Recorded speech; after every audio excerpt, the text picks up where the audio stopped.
부동산 세제 개편안 후폭풍이 거세지고 있습니다. 일주일 만에 법제처 홈페이지에는 6천 건이 넘는 국민 의견이 올라왔는데 대부분이 집 한 채 있는데 웬 투기꾼 취급이냐며 정부를 성토하는 목소리입니다. 보도에 서영일 기자입니다.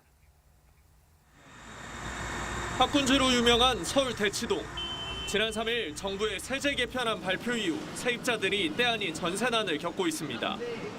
비거주 1주택자에 대한 세금을 강화하자 집주인들이 직접 들어와 살겠다며 집을 비워달라고 요구하고 있는 겁니다. 만기 때 이 집주인이 들어와가지고 학군 때문에 다른 데는 빠져가기는 어렵고 단지에는 지금 줘야 되는데 단지에 물건이 지금 거의 없다 보니까. 정부의 입법 예고 이후 국민들의 의견을 듣는 법제처 창구에는 일주일 만에 6천 건이 넘는 의견이 올라왔습니다.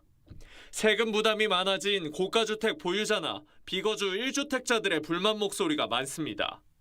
한 시민은 10년간 성실하게 투기하지 않고 거주해왔다며 양도세 때문에 이사가야 하는 폭정을 말아달라고 호소했고, 다른 시민 역시 비거주 1주택에는 다양한 사유가 있다며 다주택에 준하는 과세는 형평성에 어긋난다고 꼬집었습니다.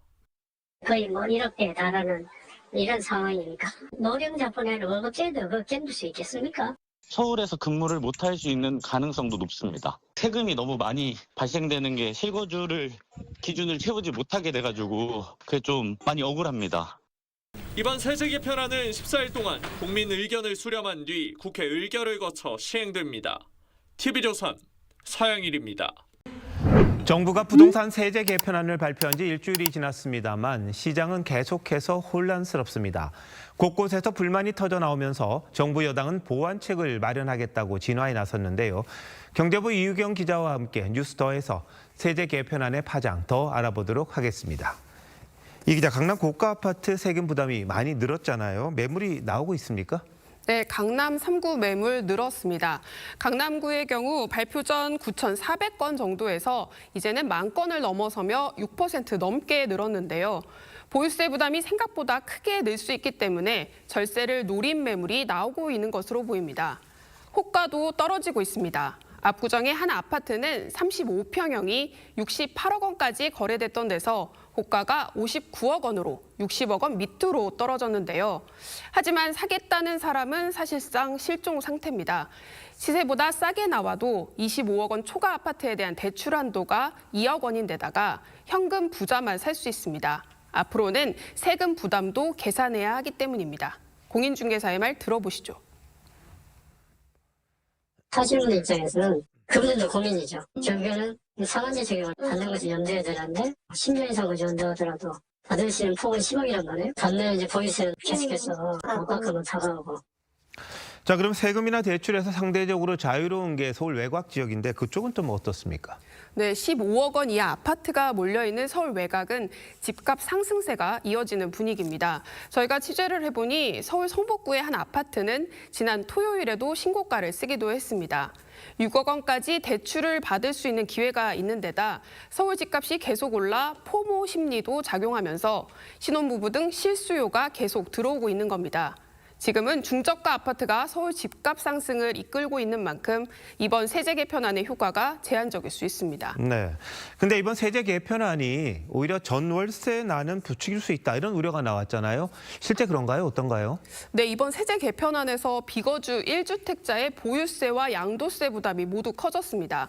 앞서 리포트에서 보셨듯이 집주인들이 세부담을 줄이기 위해 직접 살겠다고 하면서 세입자들은 계약갱신 청구권을 써보지도 못하고 다시 집을 구해야 하는 상황이 됐습니다. 올해 들어 서울 아파트 전셋값 많이 올랐습니다. 6.5% 올랐는데요. 전월세난이 더 심해지면 전월세 값이 어디까지 튈지 가늠할 수 없습니다. 정부가 제시한 비거주 1주택자 예외 조건을 두고도 사람마다 사정이 다 다른데 부부자르듯 이렇게 기준을 만들 수 있냐는 불만도 커지고 있습니다. 비거주 1주택을 시행하게 되면 오히려 세입자들이 쫓겨나가게 되는 부작용, 그러니까 질적으로 세입자들이 외곽으로 떠밀리는 부작용들이 생기기 때문에 네, 지금 보면은 누구도 만족하지 못하는 그런 정책인 것 같습니다. 근데 결국은 주택 공급이 돼야 가격도 떨어지는 것 아니냐 이런 지적 계속 있었잖아요. 그럼 공급 대책은 있습니까? 정부가 조만간 추가 공급 대책을 내놓을 예정입니다. 크게 보면 네 번째 공급 대책인데요. 강남구와 서초구 등 주요 지역의 그린벨트를 해제하는 방안도 이번에 검토하고 있습니다.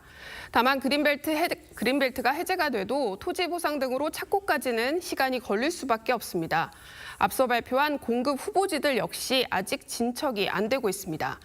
당장 공급 부족을 해결하기 위해서는 비아파트와 민간 정비사업 규제를 풀어줘야 한다는 의견이 나오지만 이마저도 더딘 상황입니다. 네, 지금 규제 일변도로 주택값을 잡을 수 있을지 거기에 대한 회의가 많은 것 같은데 정부의 공급 대책 한번 지켜보고 또 이야기 나눠보도록 하겠습니다. 이 기자 잘 들었습니다.